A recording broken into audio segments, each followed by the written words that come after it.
하나님의 이름이 다양하게 성경에 표현되고 있다고 했습니다. 한 가지 이름만으로는 하나님의 하나님 되심을 다 표현할 수 없기 때문이죠. 하나님은 무궁무진하신 하나님이시고 참으로 깊고 높고 넓고 위대하신 하나님인데, 이 하나님을 다양한 이름을 통하여서 표현하고 있고 설명하고 있는 것을 볼 수 있습니다. 그러면은 이 하나님의 이름들 가운데 하나님께 여쭤보면은 하나님 이름은 도대체 여러 가지 중에 어떤 이름이 하나님 이름입니까? 물론 하나님 이름이 다 맞는 이름이지만은 이렇게 하나님께 여쭤보면은 하나님께서 뭐라고 대답할까요? 내 이름은 여호와다. 오늘 여호와 하나님이죠. 하나님의 이름 여호와에 대해서 우리가 생각합니다. 하나님께서도 하나님을 소개할 때 나는 여호와다, 이렇게 하나님 이름을 스스로 소개하고 있는 것을 볼 수 있습니다. 오늘 출애굽기 3장 13절에 보니까 이후에 하나님께서 모세를 이스라엘 백성들에게 보냅니다. 애굽에서 종살이하고 있죠. 출애굽을 위해서 보내는데 모세가 하나님이 너를 보냈다라고 하라, 이렇게 하나님께서 시켰는데, 하나님 그러면은 내가 갔을 때 그 사람들이 누가 너를 보내었느냐 이렇게 물어보면은 무엇이라고 이야기할까요? 하나님의 이름이 무엇이냐 물어보면 뭐라고 대답할까요? 이렇게 하나님께 여쭈니까 나는 스스로 있는 자다, 나의 이름은 여호와다, 이렇게 모세에게 가르쳐주고 있는 것을 볼 수 있습니다. 지난주에 하나님의 대표적인 이름이 엘로힘이라고 했습니다. 히브리 원어에 엘로힘이라고 되어 있는 것을 한글로 번역하면은 하나님이다라고 번역합니다. 성경에 하나님이다라고 나와 있는 것은 엘로힘이죠. 그리고 영어 성경에는 God, God이라고 이렇게 번역이 되고 있습니다. 이것이 하나님의 대표적인 이름이죠. 그런데 또 다른 하나님의 정말 대표적인 이름이 여호와, 야훼, 여호와라는 것이죠. 오늘 15절 하반절에 나는 나의 영원한 이름이라고 소개합니다. 대대로 기억할 나의 칭호, 영원한 이름이 여호와고 오고 오는 백성들에게 가르쳐 줄 이름이 칭호가 여호와라고 하나님이 스스로 말씀하고 있고, 이 여호와라는 이름은 성경에 6823번이나 나오는, 가장 많이 나오는 하나님의 대표하는 이름이죠. 그러면 하나님을 정말 대표하는 이름 여호와, 이 하나님은 어떤 하나님이고 여호와라는 이 이름 속에는 어떤 의미가 포함되어 있는가 하는 것이 말씀의 교훈이죠. 먼저 첫 번째는 여호와는 영원하신 하나님이라는 의미를 포함하고 있습니다. 오늘 본문의 여호와라는 이름을 소개할 때에 나는 스스로 있는 자라고 여호와를 해석하고 있죠. 무슨 의미입니까? 누가 따로 만드신 하나님이 아니다라는 것이죠. 하나님은 누가 만든 사람이 없이 하나님 스스로 존재했다라는 것입니다. 언제부터요? 영원 전부터 스스로 존재하신 하나님이 여호와 하나님이죠. 지금도 계시는 여호와 하나님, 언제까지요? 영원 무궁토록 스스로 존재하시고 계시는 하나님이 여호와 하나님이십니다. 하나님은 영원 전부터 영원까지 스스로 존재하시는 알파와 오메가 되죠. 헬라어에 제일 먼저 알파, 맨 마지막은 오메가죠. 처음과 마지막이 되시는 하나님이십니다. 영원하신 하나님이라는 뜻이죠. 여러분, 하나님의 속성에는 공유적 속성과 비공유적 속성이 있습니다. 하나님의 공유적 속성은 뭐죠? 인간이 하나님의 속성을 공유할 수 있는 것들, 하나님이 자기 형상을 닮은 인간에게 나누어 주는 공유하는 속성이죠. 어떤 것이 있죠? 하나님이 거룩하니 너희도 거룩하라. 하나님의 거룩성을 우리도 닮아가는 거룩성이 우리에게 있습니다. 영성이 있죠. 하나님이 사랑이시죠. 그 하나님을 닮았기 때문에 그 하나님의 사랑을 우리에게 나눠주셔서 우리도 하나님을 사랑하고 이웃을 사랑하는 사랑의 속성이 우리에게 있습니다. 하나님은 긍휼의 하나님이기 때문에 하나님을 닮은 우리도 하나님의 속성을 공유하여서 우리가 긍휼한 마음이 있다라는 것입니다. 그러나 하나님만이 가지고 계시는 속성이 있습니다. 도무지 인간에게는 나누어 줄 수 없는 절대적인 속성, 그것이 비공유적 속성이다라고 말씀할 수 있죠. 여러분, 하나님의 비공유적 속성 가운데 대표적인 것이 무엇이죠? 영원성입니다. 영원성. 하나님은 영원하시다. 그러나 인간은 유한하다. 성경의 표현을 빌면은 인생은 잠깐 있다가 보이지 아니하는 안개와 같다라고 했습니다. 영원한 하나님과 우리는 너무나도 대조되고 비교되죠. 그런데 놀라운 것은 이렇게 순간적이고 유한하고 한계가 있는 인간이 영원하신 여호와 하나님을 믿는 그 순간부터 하나님으로부터 하나님의 절대적인 속성인, 불변의 속성인, 비공유적인 속성인 하나님의 영원성을 우리에게 선물로 나누어 주신다라는 것이죠.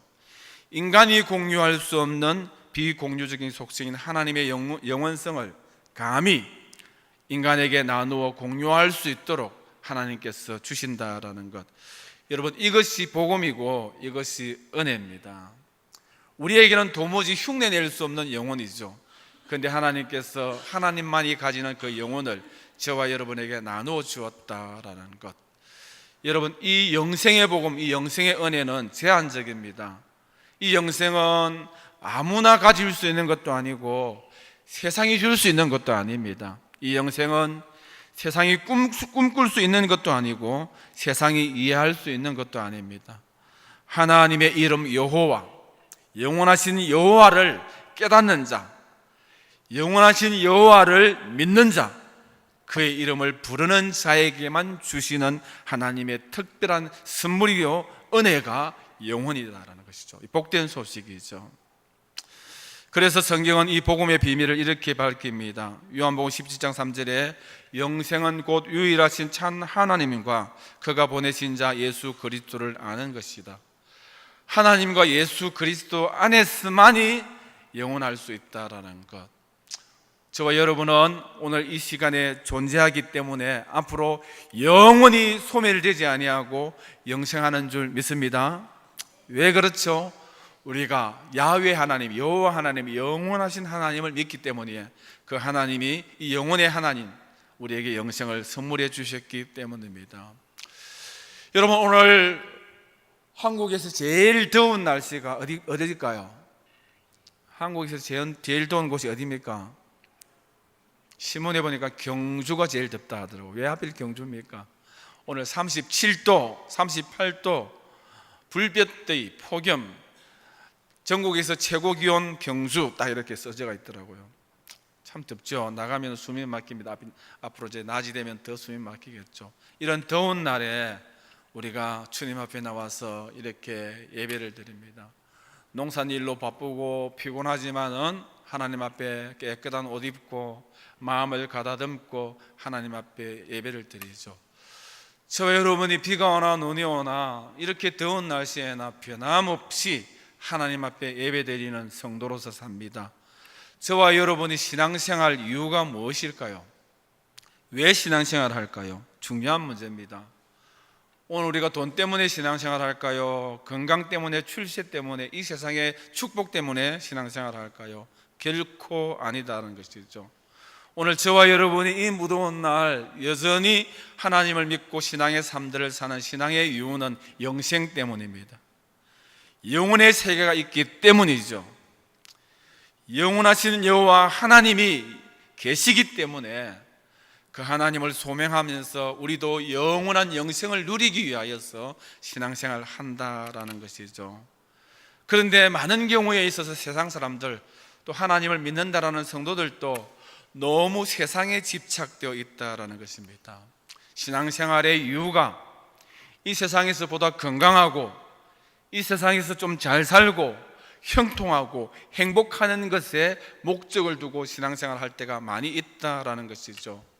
그래서 욥 같은 경우를 보면은 우리가 요즘 새벽에 욥기를 묵상하는데 욥은 하루아침에 재산이 다 날아가고 소가 나귀가 자녀들이 다 죽었습니다. 뿐만 아니라 자기는 만신창이가 되어서 욕창이 나오고 종기가 나서 손으로 긁으면 시원치 않아서 귀와 쪽으로 끌고 대야만이 시원하죠. 아무것도 남지 않았습니다. 그래서 그 아내가 뭐라고 이야기하죠? 하나님을 저주하고 죽으라고 이야기합니다. 이럴 바에 하나님을 왜 믿느냐 하는 것이죠. 오늘날 많은 경우에 있어서 우리 마음속에도, 우리를 보는 세상 사람들도 우리가 세상에서 축복을 받지 못하고 세상에서 건강하지 못하고 세상에서 형통하지 못하면은 그런 예수, 그런 하나님 왜 믿느냐 하는 것이죠. 믿음의 이유가 어디 있고 신앙생활의 이유가 어디 있습니까? 여러분, 이 세상이 다가 아니기 때문이죠. 오늘 우리가 힘들어도 실패해도 욥과 같은 정황 속에 빠져도 세상에서 남는 것이 아무것도 없어도 세상 사람들이 볼 때 이해가 안 되고 내가 생각할 때 억울하고 원망이 저절로 나와도 그렇게 신실하신 선교사님이 선교 현장에 도착하여서 사역 한 번도 하지 못하고 그렇게 죽어가는 어처구니 없는 그런 순교의 현장을 목격해도 그럼에도 불구하고 저와 여러분이 신앙생활을 하는 이유는 이 세상이 전부 다가 아니고 우리의 신앙의 목적이 영생에 있기 때문에, 영혼에 있기 때문에 영원하신 하나님이 살아계시고 영원의 여호와 하나님을 믿기 때문인 줄 믿습니다. 사랑하는 성도 여러분, 우리가 이 세상에서도 복을 받고 잘 살면 얼마나 좋겠습니까? 그런데 우리가 너무 세상에 많이 집착할 수 있다는 것이죠. 영혼은 선이고 이 세상은 점입니다. 영생이라는 것, 영혼이라는 것은 저 끝도 없는 데서 출발하여서 끝도 없이 나아가는 선이죠. 그 끝없는 선에, 끊이지 아니하는 선에서 먼지만도 못한, 점 하나도 못한 것이 오늘 저와 여러분이 살고 있는 이 세상입니다. 그런데 아침 안개처럼 점도 되지 아니하는 이 세상을 위하여서 우리가 하나님을 믿는다, 신앙생활을 한다, 이 세상에서 실패하면 신앙에도 낙심이 되다, 하나님 살아계신가 이런다는 것은 너무 어처구니 없고 하나님 앞에 부끄러운 신앙이다라는 것이죠. 우리가 믿는 하나님은 영원의 하나님, 스스로 계신 하나님, 누가 만들지 않아도 영원 전부터 영원 무근까지 계신 하나님이 여호와 하나님이고, 이 여호와 하나님을 신앙하면은 저와 여러분이 잠시 후에 점 같은 이 세상을 마치면은 여러분 끝도 없이 영생하며 영원 무근토록 살고 영생할 줄 믿습니다. 우리에게 이 영원한 영생을 선물하시는 하나님이 영원하신 하나님 여호와 하나님이다라는 것이죠. 모든 것이 소멸되지만은 여호와 하나님 안에 있는 자들은 영생하는 줄 믿습니다. 영생의 하나님, 이 하나님이 여호와 하나님이라는 이름 속에 포함되어 있다라는 것, 얼마나 감사합니까? 여러분, 이제 이 세상에 저와 여러분이 온 이상은 저와 여러분은 소멸되지 않습니다. 사라지지 않죠. 영원하신 하나님 안에서 영생하게 되었으니 얼마나 감사합니까? 여호와 하나님은 어떤 하나님이죠? 여호와라는 이름 속에는 어떤 의미가 포함되어 있습니까? 두 번째는 불변하신 하나님이다라는 것이죠. 우리를 둘러싸고 있는 것은 다 변합니다. 그 중에서 여자의 마음이 여러분 갈대처럼 잘 변한다고 이야기하죠. 여자들 마음 가운데서도 아내 마누라의 마음이 참으로 잘 변합니다. TV를 이렇게 보다가 멋진 남자 탤런트가 딱 나오면은 아내의 마음이 어떻게 변하는 줄 압니까? 애 하나 있을 신혼 때에는 야, 저 사람도 잘생겼는데 인간성은 별로일 거야, 인물값 하거든. 그렇지 자기야, 나는 자기가 제일로 멀쩡하고 이렇게 꽁알꽁알하고 신혼 때에는 아내를 향한, 남편을 향한 아내의 마음이 따뜻합니다. 근데다가 애 둘 정도 생기면은 그렇게 다정했던 남편을 사랑했던 아내가 마음이 변합니다. 야, 애 둘만 없어도 나도 저런 멋진 남자하고 연애해보는 건데 아깝다, 아까워, 이렇게 마음이 싹 변한다는 거예요. 그러다가 애가 세 명 생기면은 어떻게 마음이 변합니까? TV 한번 보고, 폭삭 이렇게 망한 남편 한번 보고, TV 한번 보고, 남편 한번 보고 이러면서 야, 내가 그때 눈에 콩깍지가 끼어도 된통씨였다는 것이죠. 저 기구한 팔자야, 제발 내 눈에서 사라진다, 보기도 싫다, 이렇게 이야기한다는 거예요. 여러분, 남편이 감기가 걸리면 아내의 마음이 어떻게 변합니까? 애 하나 있을 때는 아이고 어쩌나 당신이 건강해, 우리 식구가 건강하지, 빨리 약 먹고 나아요 하고 옆에서 애교를 떱니다. 그러다가 애 둘 생기면은 밤새도록 슬픔 먹고 줄 담배 피우고 뭐 여지껏 안 아팠던 게 용하다, 아파도 싸다 하고 막 이렇게 빈탄하죠.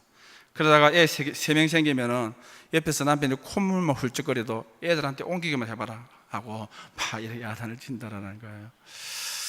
여러분, 이렇게 변하죠. 사랑도 변하고 우정도 변하고 사람도 변하고, 그래서 야속합니다, 세상이. 여러분, 세상이 변하죠. 세상살이도 변하고 환경도 변하고, 그래서 살아가는 세상이 고달픕니다. 여러분, 제일 잘 변하는 것이 여자의 마음, 아내의 마음이 아닙니다. 자기 자신의 마음입니다. 조석으로 변하죠. 여러분, 용기가 났다가 실망을 했다가 다시 힘을 얻었다가 금방 불이 죽었다가 종잡을 수 없는 것이 자기 자신이고 인생입니다. 근데 여러분, 세상에서 하나님께서 세상과 도무지 공유할 수 없는 하나님만이 가지는 속성이 영원성이라 했는데, 또 다른 하나님만이 가지는 속성이 있는데 그것이 뭐죠? 불변성입니다. 여러분, 피조물은 다 변해도 하나님은 견고한 바위 같아서 변하지 않는 하나님, 믿습니까? 스스로 계신다고 이름하시는 여호와 하나님은 영원전에도 지금도 영원토록 늘 같은 모습입니다. 늙지도 않고 그 능력이 쇠하지도 않고 그 속성이, 그 마음이 퇴색되지도 않고 옛날이나 지금이나 영원까지 우리를 향한 사랑도 여전하고, 우리를 향하여 베푸시는 은혜도 여전하고, 우리를 도우시고 붙드시는 하나님의 능력도 여전하여서 변함이 없는 하나님, 여호와 하나님이죠. 오늘 출애굽기 3장 16절에 하나님이 또 모세에게 이르되 너는 이스라엘 자손에게 이같이 이르기를 너희 조상의 하나님 여호와 아브라함의 하나님, 이삭의 하나님, 야곱의 하나님이 나를 너를 보내었다 하라. 여러분, 모세를 보내면서 조상의 하나님, 아브라함, 이삭, 야곱의 하나님을 왜 하나님께서 거론하죠? 지금 너가 가서 가나안 입성할 수 있도록 출애굽하는 이 일은 지금의 일이 아니라, 방금 생긴 일이 아니라, 너에게 주는 약속이 아니라 과거 오래전에 너의 조상들에게 주었던 나의 마음이고 나의 사랑이고 나의 약속이다. 아브라함에게 한 약속이고 이삭에게 한 약속이고 야곱에게 한 약속이다. 이 약속은 지금도 변함이 없다. 그때 그들을 사랑하였던 나의 마음 지금 여전히 사랑한다. 빨리 가서 이 약속, 변함이 없는 나의 약속을 내가 실천하라는 것이죠. 여러분, 사람은 과거와 오늘과 내일이 변합니다. 친구도 변하고 관계도 변하죠. 약속합니다. 그러나 영원토록 변하지 않는 하나님이 여호와 하나님, 여호와 야훼라는 이름 속에는 하나님의 비공유적인 속성, 피조물에게는 없는 속성, 불변성이 포함되어 있다라는 것이죠. 시편 89편 34절에 내 언약을 깨뜨리지 아니하고 내 입술에서 낸 것은 변하지 않는다. 하나님 입술에서 난 것은 변하지 않습니다. 여호와는 맹세하고 변하지 아니하신다. 하나님께서 맹세한 것은 변하지 않습니다. 기도하는 가운데 나에게 주신 약속, 말씀 가운데 나에게 주신 축복, 그 축복은 여러분 변함없이 나에게 적용되고 마침내 이루시는 하나님이신 줄 믿습니다. 성실하신 하나님, 신실하신 하나님, 변함이 없는 하나님이 여호와 하나님이죠. 여러분, 목공일을 하던 에드워드 모트라는 소년이 있었어요. 이 소년이 16살 때 예수님을 영접하고 신앙생활을 했습니다. 16살에 예수님을 영접하고 그때부터 꿈이 생겼습니다. 꿈을 가지고 열심히 일하고 열심히 기도하고 열심히 신앙생활을 했습니다. 마침내 30살이 되었을 때 그가 꿈을 이루었습니다. 가구점의 사장이 되었죠. 그가 가구점의 사장이 되는 그날 늘 기도하는 동산에 올라가서 하나님 앞에 기도합니다. 하나님, 그동안에 내가 이렇게 꿈을 가지고 살았는데 마침내 오늘 이렇게 가구점의 사장이 되었다고. 그러나 하나님, 이 인생은 흔들리는 인생이고 변하는 인생이고 언제 오늘의 성공이, 오늘의 축복이, 오늘의 형통이, 기쁨이 무너질지 모릅니다. 그러나 여호와 하나님, 변함이 없으시는 하나님, 유일하신 하나님이신 줄 믿습니다. 나는 오늘 사장으로서 이 기업의, 물질의, 세상에 나의 마음을, 나의 기준을 두는 것이 아니라 변함이 없는 반석 같은 하나님에게만 내 마음을 주고 하나님에게만 기준을 삼고 하나님 위에 앞으로 계속 나의 인생의 집을 짓겠다라고 그 동산에서 하나님 앞에 감사하며 인생의 설계를 가지면서 기도했습니다. 그렇게 하나님을 의지하겠노라고 다짐하고 내려올 때에 너무 마음이 기쁘고 감격스럽고 성령 충만하여서 막 시상이 떠오릅니다. 그래서 찬송가 작사를 했습니다. 오늘 우리가 불렀던 찬송이죠. 이 몸의 소망 무행가 우리 주 예수뿐일세. 우리 주 예수밖에는 믿으리 아주 없네. 굳건한 반석이시니 그 위에 내가 서리라. 그 위에 내가 서리라.